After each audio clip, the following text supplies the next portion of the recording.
अस्सलाम वालेकुम जी जनाबे वाला मैं इत्थे सेहत कार्ड लैके बच्चे नूं दिखाण आया OPD दे विच फातिमा मैमोरीअल हस्पताल। यह मेरा कार्ड है जरा मैं तफसील नाल तुहानूं दिखावांगा।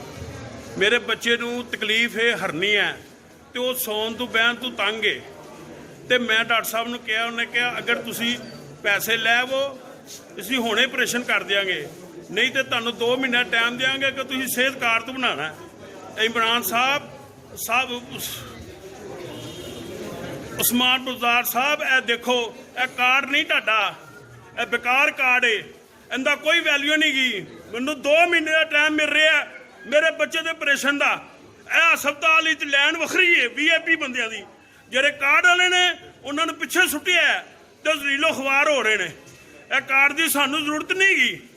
मैं दस दिया मेरे बच्चे 2 महीने टाइम दे रहे हैं इस हस्पताल वाले। मैं गया डॉक्टर ना है डॉक्टर मोहम्मद जवेद शाकर साहब। मैं गलत नहीं कह रहा मैं बाद में बात करता हूँ आपसे।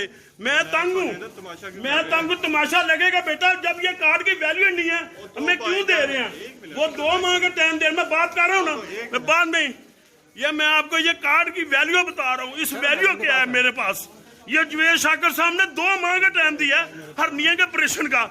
वो तकलीफ में है वो बैठ नहीं सकता। मैं बात कर रहा हूँ ना भाई मैं बात कर रहा हूँ ना मुझे अपनी वीडियो मुकम्मल करने थे। आप ज्यादती कर रहे हैं मेरे साथ मुझे आप वीडियो मैं आप उधर हाँ जी आप बताएं क्या बात बताएं। आपसे बात ही नहीं है मैं डॉक्टर से बात करके आऊँ मैं डॉक्टर साहब के बच्चों को दिखाने दे पीछे हो जाए आप तरह ये छोड़े